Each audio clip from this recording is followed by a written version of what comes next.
Salam alaikum, rebonsoir tout le monde, j'espère que vous allez bien. Alors, nous continuons notre vidéo sur l'élément base de données.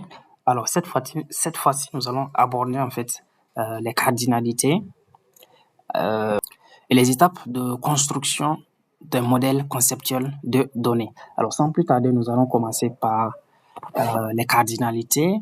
Donc, je note un grand point. Les cardinalités. Alors, comme je le disais en fait dans la vidéo précédente, il faut vraiment bien suivre pour comprendre en fait cette étape parce que pour partir de MCD à MLD, en fait, on va tenir, il y a des règles à suivre en fait. Et ces règles, en fait, ils dépendent en large partie en fait des cardinalités. Donc, c'est en fonction des cardinalités que vous allez essayer en fait de faire le passage entre le MCD au MLD, au modèle logique de données. Alors, pour bien comprendre les notions de cardinalité, donc nous allons prendre des exemples. Donc là, imaginez que vous tracez en fait vos entités. Par exemple, vous avez l'entité commande. Vous avez l'entité commande avec le numéro de commande comme code de commande, je le note comme ça. Il faut toujours souligner en fait la clé. Et ensuite, vous avez date de commande comme propriété. Vous avez une autre entité qui se trouve ici, que je vais appeler par exemple client. Dans client, vous avez comme la clé, le numéro de client, comme la clé de l'entité. Vous avez également des propriétés comme nom client, prénom client. Vous avez par exemple la ville ou bien le mail du client. Vous pouvez avoir aussi le téléphone du client. Maintenant, on dit que l'association, c'est quoi? C'est la liaison en fait entre deux ou plusieurs entités. Donc, si vous avez une liaison ici, on peut appeler ça en fait une association. Donc là, on peut le nommer. Bon, pour le nom, il faut trouver par exemple un verbe en fait qui va lier les deux. Par exemple, un client peut passer des commandes ou bien un client a des commandes. Donc, on peut mettre le verbe avoir ou bien le verbe passer. Donc, un client passe une commande. Donc, ça sonne bien. Alors là, maintenant, on peut aussi mettre une autre entité comme produit. Je peux mettre produit ici, une entité. Donc, produit, c'est le nom de l'entité. Ensuite, dans produit, vous pouvez avoir, par exemple, référence produit, comme la clé, toujours souligné. Vous pouvez avoir, par exemple, d'autres propriétés comme la désignation, c'est-à-dire le nom complet, en fait, du produit. Vous pouvez avoir le prix unitaire du produit, etc., en fait. Donc, et là, également, vous pouvez avoir une relation, une liaison entre ces deux entités. Donc, on peut dire qu'une commande peut contenir, en fait, des produits. Et là, il faut matérialiser en fait cette liaison par une association. Donc là, vous essayez aussi de trouver un verbe pour lier en fait les deux. On peut dire qu'une commande contient un produit, un ou plusieurs produits. Donc on peut mettre le verbe contenir. Alors là, vous pouvez par exemple avoir comme propriété quantité, etc. en fait. Et là maintenant, nous allons passer maintenant aux objectifs de cette vidéo, c'est-à-dire les cardinalités. Alors, comment on fait en fait pour déterminer les cardinalités? Donc, il faut savoir qu'on a deux cardinalités. Nous avons cardinalité max, nous avons le max qui est compris entre 1 en, compris entre 1 et n, c'est-à-dire compris inférieur ou égal à ça, inférieur à n. N en fait pour dire qu'il y a plusieurs. Donc, nous avons également le min qui est compris entre cardinalité min, compris entre 0 et 1. Donc, les cardinalités, c'est à côté en fait de chaque entité qu'il faut les spécifier. Par exemple, ici, il faut trouver la valeur min, la valeur max. Ici aussi, la valeur min, la valeur max. Là aussi, la valeur min, la valeur max.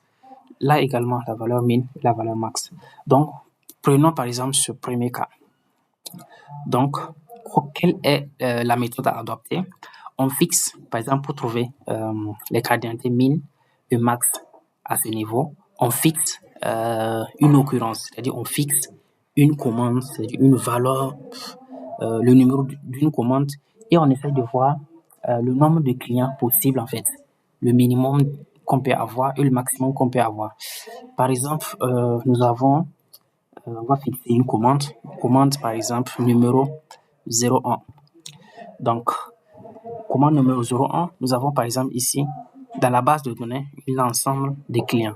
Nous avons par exemple un client Ali, nous avons un client Saré, nous avons un client Gwem. Maintenant, si on prend cette commande qui a un numéro 01, alors il peut correspondre à combien de clients?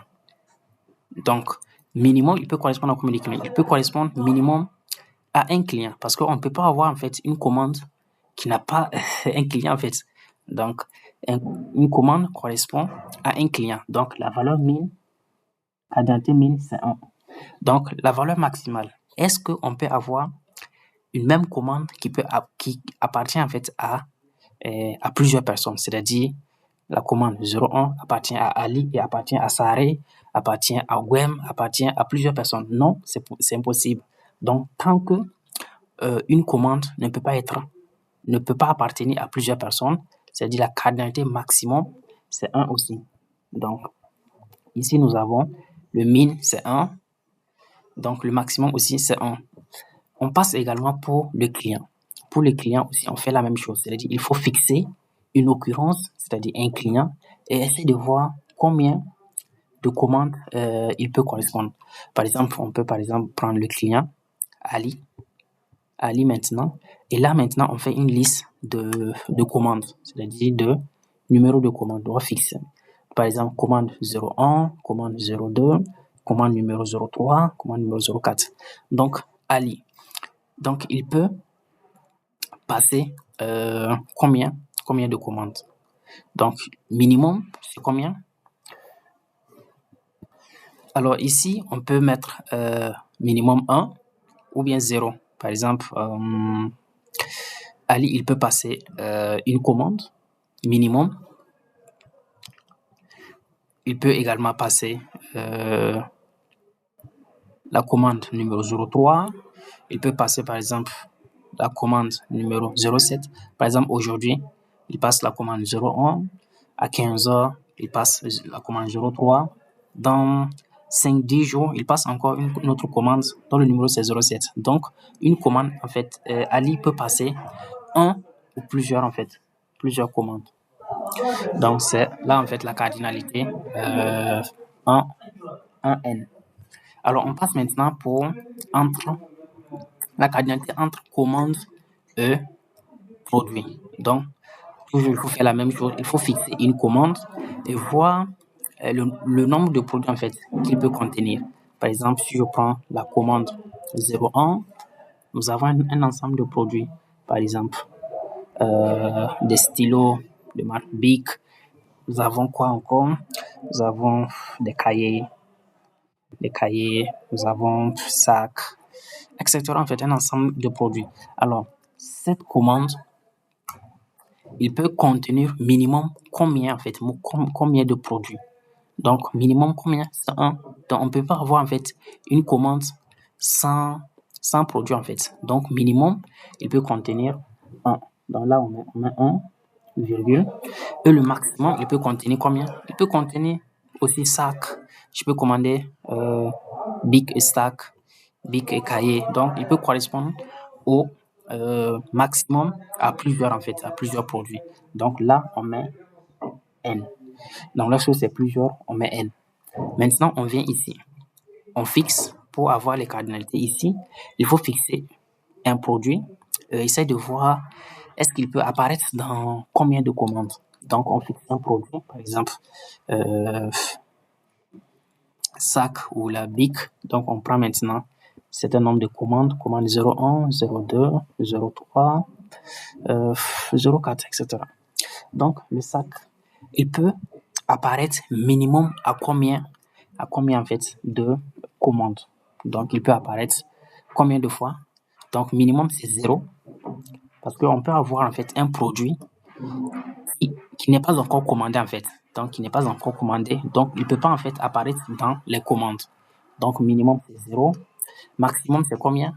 Maximum, c'est beaucoup. On peut avoir, en fait, un produit qui figure, en fait, dans deux commandes, dans 3 commandes, dans 5 commandes, en fait. Donc, là, lorsque c'est beaucoup, on met N. Donc, c'est un peu comme ça, en fait, on raisonne, en fait, pour trouver les cardinalités associées aux différentes entités. Donc, j'espère que vous avez compris cette partie. Alors, pour que cette vidéo soit très riche en informations, alors je vais continuer directement avec la construction d'un MCD. Donc, en grand 2, donc les étapes à suivre. Les étapes à suivre, en fait, pour réussir ou pour construire un modèle conceptuel de données. Un MCD. Alors, là, il faut suivre les étapes suivantes pour bien réussir. Donc, premièrement, il faut en fait essayer de lister en fait toutes les propriétés. Lister toutes les propriétés. Donc, dans le test ou dans l'examen, ils vont en fait vous donner en fait un texte avec des documents, des tableaux peut-être.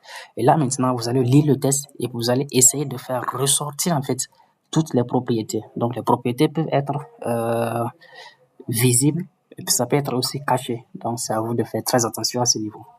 Donc, c'est la première partie qui est un peu difficile. Il faut faire ressortir toutes les propriétés. Donc, à partir des documents recueillis. Deuxièmement, une fois que vous avez listé toutes les propriétés, il faut en fait essayer d'éliminer en fait les synonymes et aussi les polysèmes. Donc, les polysèmes. Donc, par exemple, pour les synonymes, c'est lorsque vous avez 2 ou plusieurs propriétés, en fait, qui veut dire la même chose. Par exemple, si vous avez classe, dans le test, vous avez classe, vous avez niveau. Donc, ils veulent tous dire la même chose. Donc, il faut supprimer un et essayer de garder un, en fait. Donc, vous pouvez supprimer classe. Si vous voyez classe, vous mettez niveau. Si vous mettez, voilà. Donc, il faut supprimer, en fait, les synonymes. Maintenant, pour les polysèmes, c'est lorsque vous avez, par exemple, numéro. Par exemple, dans la fiche du client, on met numéro et on met par exemple 1703. Ça, c'est dans la fiche du client. Et par exemple, dans la fiche de commande, vous avez aussi numéro. Par exemple, 30 008. Donc là, en fait, on a numéro, mais qui ne veulent pas dire en fait la même chose. Donc ça, en fait, ça c'est le numéro client, parce que surtout dans la fiche client, ça c'est le numéro commande en fait. Donc c'est très différent. Donc il faut spécifier. Donc vous n'allez pas utiliser ça. Vous allez mettre par exemple numéro client. Vous allez remplacer ça par numéro client et remplacer ceci par numéro en fait commande. Par numéro commande. Donc pour faire la distinction. Donc c'est ça l'étape 2. Donc pour l'étape 3, qu'est-ce qu'il faut faire? Il faut en fait établir le dictionnaire des données. Donc établir le dictionnaire de données. Donc là, vraiment, si le temps le permet, sinon on peut sauter en fait cette étape. Mais si le temps le permet, pour ne pas faire des erreurs, il faut établir en fait un dictionnaire des données. Donc il faut lister les données dans un tableau qui est bien ordonné. Vous pouvez faire comme ça. Ici, par exemple, le nom abrégé de la propriété. Donc, vous pouvez par exemple, ici maintenant le nom détaillé. Ensuite, vous pouvez mettre la nature de propriété. Donc, la nature peut être par exemple élémentaire. Donc, comme nous l'avons vu dans la première vidéo, ça peut être calculé. Ça peut être également concaténé. Donc, après ça, vous pouvez mettre le type de la propriété qui peut être numérique, alphanumérique, type date, etc. Donc, vous pouvez également mettre la taille la taille qui peut être en octets, combien de l'espace mémoire en fait à réserver. Donc il y a également la partie remarque. Donc voici, il faut essayer de lister en fait vos propriétés dans ce tableau. Par exemple, propriété 1, vous remplissez, propriété 2, vous faites pareil, propriété 3, il faut faire pareil. Donc dans la rubrique remarque en fait, qu'est-ce qu'on met généralement? Donc pour les propriétés qui sont calculées, il faut mettre ici la formule. Par exemple, si je mets ici la moyenne, j'écris, ça c'est l'abréviation. Ici, j'écris en détail, j'écris la nature, c'est calculer, donc le type, ensuite taille. Et là, maintenant, il faut mettre en fait, préciser la formule en fait, c'est-à-dire somme peut-être des notes divisé par le nombre des notes, etc. En fait, il faut mettre la formule au niveau de remarque.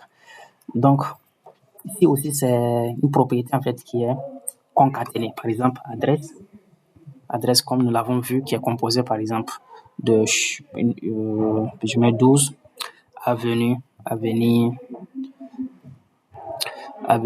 quoi, je mets quoi, nom d'une avenue avec ville, je mets par exemple Meknes ici. Ça, c'est une propriété qui est concaténée, qui est composée en fait de plusieurs propriétés simples. Là, il faut lister en fait, il faut essayer de séparer les propriétés en propriétés élémentaires. Par exemple, ici, le 12, on peut dire numéro de rue, le nom, rue. Et là, par exemple, nous avons en fait ville. Donc, il faut en fait préciser cette décomposition au niveau de la partie remarque. Là, c'est lorsque le temps vous permet. Sinon, vous pouvez sauter directement. Lorsque vous faites l'étape 2, passez directement à l'étape 4. Donc, vous allez faire quoi? Établir le graphe de dépendance fonctionnelle. Établir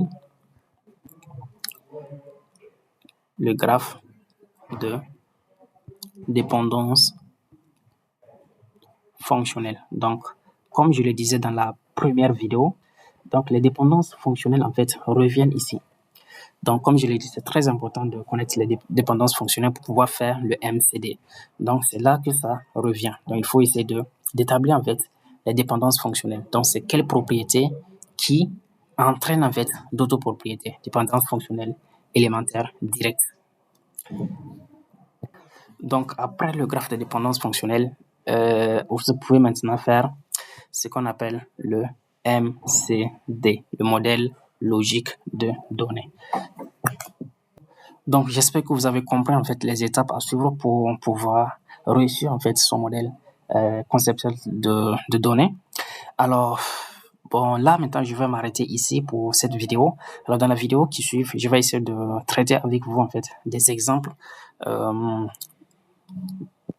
de conception en fait du modèle MCD. Donc, à travers des documents, on va essayer en fait de concevoir un modèle conceptuel de données.